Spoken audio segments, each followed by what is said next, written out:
Почитувани гледачи, еве неповторно назад во живот студиото на МТМ телевизија. Како што ви ветив уште на самиот почеток, имаме доста интересни гости за денес, па време е да најавам и мојата втора гостинка. До мене во студиото е Искра Стојковска, представник на коалицијата Екологијата приоритет. Добар ден, Искра, и добро ни дојде. Добар ден, подобрава најдов. Така, денеска зборуваме за една доста интересна тема. Вие имавте една пресконференција на која што зборувавте дека барате заложба за решавање на децениското загадување од кандидатите за градоначалници во 13 општини, вклучително и во град Скопје. Да ни кажете нешто повеќе за што станува збор. Од кога постои и коалицијата Екологијата приоритет, колку здруженија членуваат во неа? Знаеме дека се повеќе нели здруженија и невладини организации, и дали за прв пат во пресред на локални избори спроведувате една ваква кампања? Коалицијата постои од последните парламентарни избори, некако природно произлезе од една кампања која што сите заедно ја направивме за време на парламентарните избори 2011 и потоа продолживме 13 организации сме од Скопје и од останати градови од Македонија. Продолживме да соработуваме заедно. Заклучивме дека е многу важно да се здружиме заедно и особено да делуваме заедно за време на изборите. Ова се први локални избори на кои што настапуваме, да кажем, со конкретни барања. Конкретните барања во однос на еколошките жешки точки, кои што се места во нашата земја на кои постои доста алармантно загадување веќе повеќе децении. Станува збор за 20, 30, 40, 50 години континуирано загадување на одредени локации во земјава. Така да за време на овие локални избори решивме да им се обратиме на кандидатите за градоначалници од сите партии, се разбира, и независните во овие општини и во нашиот главен град, каде што има најмногу еколошки жешки точки, 3. Така, еве кога веќе зборуваме за овие еколошки жешки точки, ако може да објасниме и на гледачите каде се низ Македонија постојат вакви точки? 3, како што кажав, се во Скопје. Значи, ова еколошки жешки точки се мапата на Македонија, каде што се одбележени. Таа се места кои што се всушност остатоци од индустријските објекти од бившата држава, од Југославија. И освен во Скопје се Охис, која што е високо ризична еколошка жешка точка. По-конкретно депониите на сите овие објекти се еколошки жешки точки. Значи, освен Охис, Макстил и депонијата на Макстил, некогашната фабрика, потоа Годел, Кожарскиот институт, во близина на Скопје е Окта, односно во општина Илинден, потоа Силмак, од некогашниот Југохрам во општина Јагуновца, неколку рудници, има депониите на неколку рудници, некои од нив се активни, некои од нив се пасивни, затворени, како што се Саса во Македонска каменица, Тораница во Крива Паланка, Бучин во Радовиш, Луене во Липково, потоа Злетово во Пробиштип, енергетски капацитети исто така, депониите на енергетските капацитети како Осмоне во Кичево и Рекбитола во Новаци, во општина Новаци. Нивните депонии се еколошки жешки точки. Окта ја спомнав, мислам дека ги спомнав. Сите 15 беа, да не ја спомнав, од хемискава индустрија, освен Охис, во Велес, најпознатата не ја спомнав на Топилница. Во Велес има уште една, таа МХК Злетово, некогашна фабрика за пестициди. Значи, во 13 општини, 15 жешки точки, беа 16, Танеца Алески во Кичево, цела среќа е затворена пред некоја година, меѓутоа 15 се уште не е мала бројка. Така, вашето мото беше сакаме кул градоначалници за еколошки жешки точки. Кажете ми од каде еве токму за тоа има, од каде идејата? еколошки жешки точки плачеше за кул. Најкус одговор. Воопшто со темата решивме да се бавиме на годишниот состанок на коалицијата. Значи зборувавме за еколошките проблеми во Македонија и се обидовме да направиме приоритет. И заклучивме дека со оваа тема станува збор за алармантно загадување, значи за над 200 милиони тони отпад кој што во себе содржи опасни хемикали, расфрлани из целата земја. Значи, заклучивме дека темава некако година за година не се обрнува внимание. И тоа ќе ставивме како приоритетна тема со која сака коалицијата да се занимава и локалните избори заклучивме дека се вистинско време, затоа што тоа е време кога политичарите некако повеќе не слушаат нас граѓаните, па е добар момент да се искористи. Називот не требаше нешто што е лесно запамтливо. И освен кул градоначалници, всушност целата програма, бидејќи ова не е само еден проект или една кампања, ние имаме намера да се бавиме со оваа тема во следните години. Немаме илузија дека после кампањата за годината на две нешто навистина драстично ќе се случи, односно дека ќе се затворат сите, таа сепак бара и време и многу средства. Тоа треба да се почне од негде. Треба да се почне апсолутно и почнуваме сега. Другиот слоган, да го кажем, е се бараат градоначалници со зелено срце. Така, интересно, како и да е.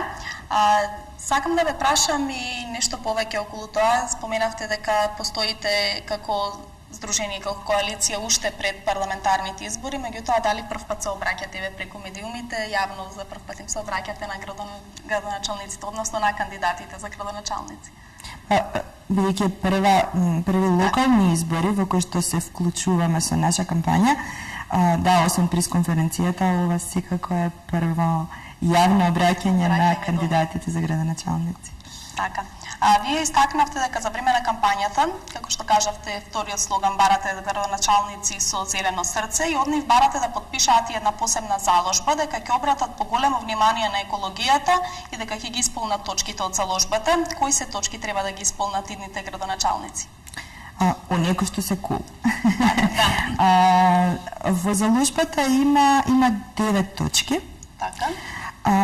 И првите 8 се оставени на избор на кандидатите. Значи, можат да штеклираат која од тие 8 точки сметаат дека ќе можат да ја исполнат. Последната 9-та точка со која се обврзуваат дека ќе поднесуваат извештаи полугодишни за што се од она што го ветиле во заложбата навистина исполниле, таа не им ја оставаме на избор, таа е веќе штеклирана од нас. Малку ни е доста од празни ветувања и зборови. Значи, можат да одберат, бидејќи не во сите општини сите точки од заложбата се апликативни. Она што бараме од нив е да ветат дека ремедиацијата и санацијата на еколошката жешка точка во нивната општина ќе биде во фокусот на сите нивни одлуки.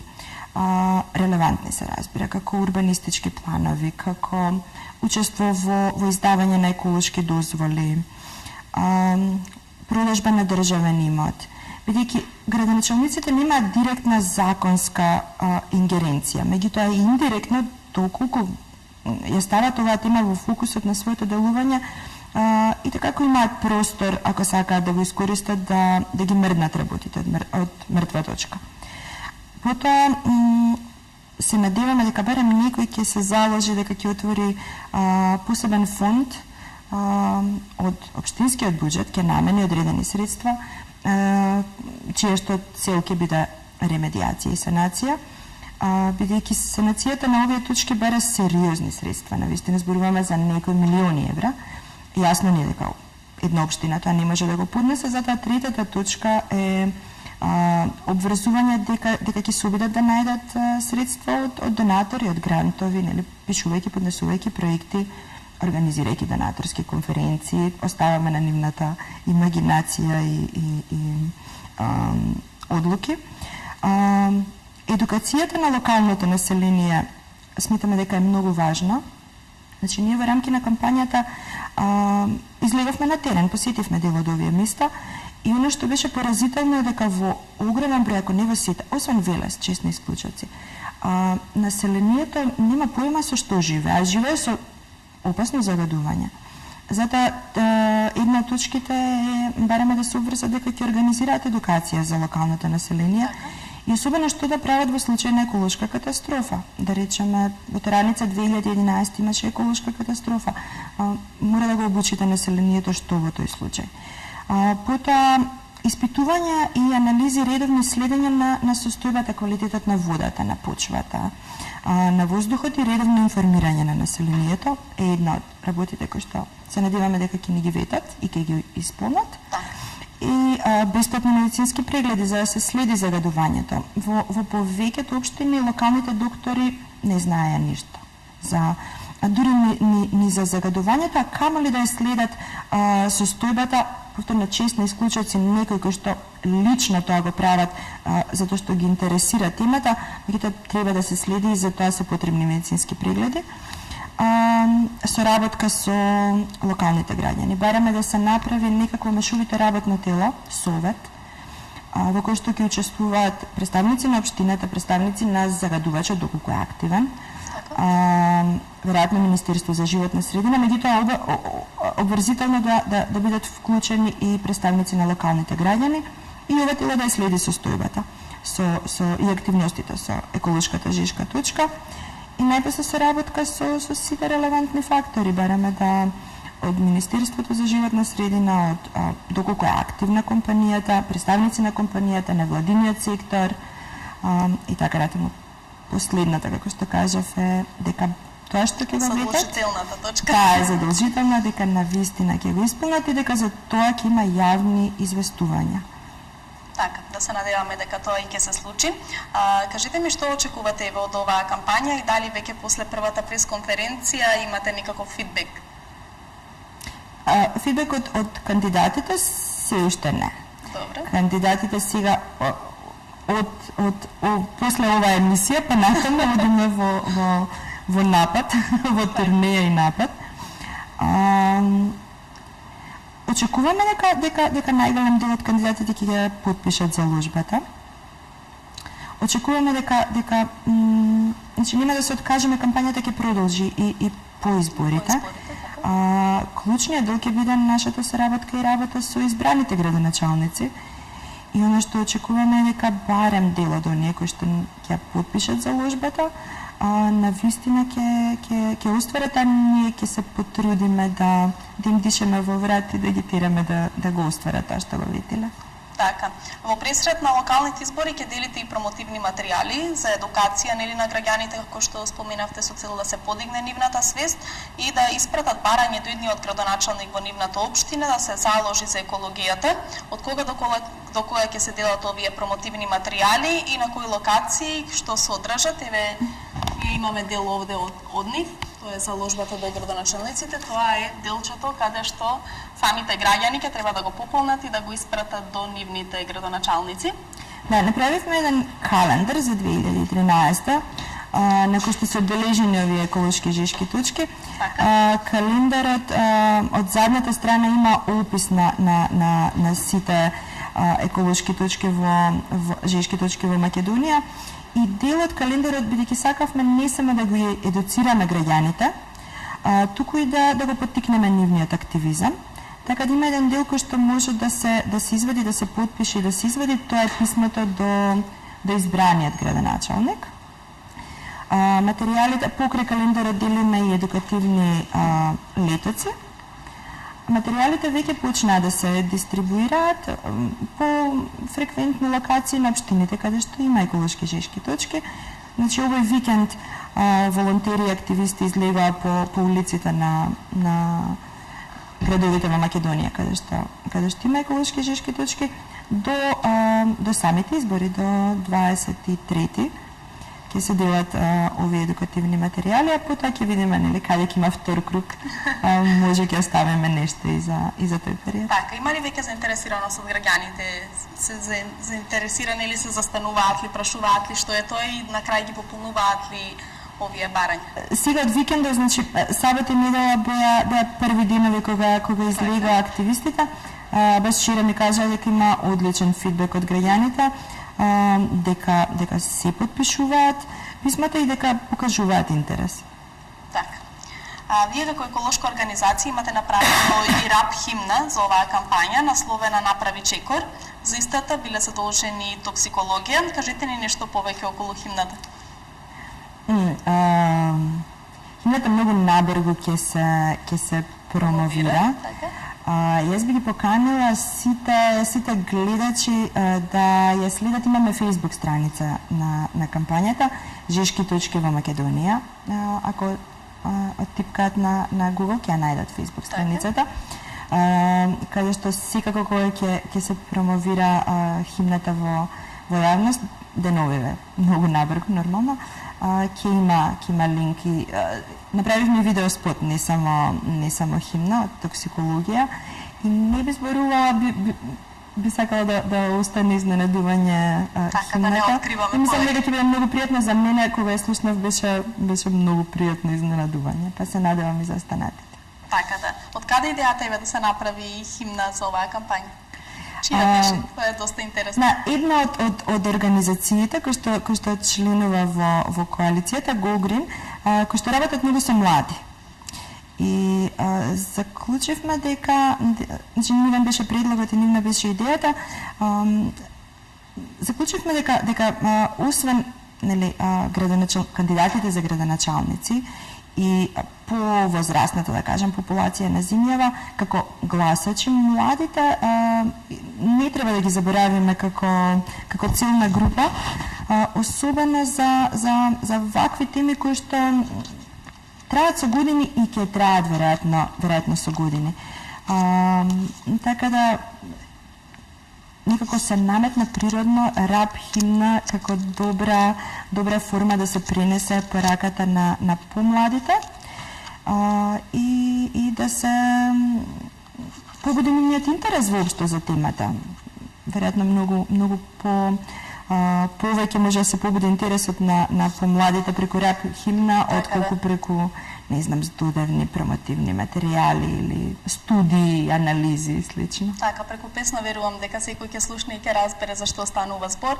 Ако ги одмине луѓето што делат промотивни материјали, песната не може да одмине во никој случај, ќе допре до нивните уши. Тоа е доста интересна идеја и ве поздравувам за тоа. Интересно ми е да ве прашам, еве вие кампањата сте ја спремале уште порано, сте биле подготвени нели кога ќе дојдат локалните избори, имате испратено до сите градоначалници една новогодишна честитка. Да. Што е доста интересно. Да ни кажете зашто станува збор?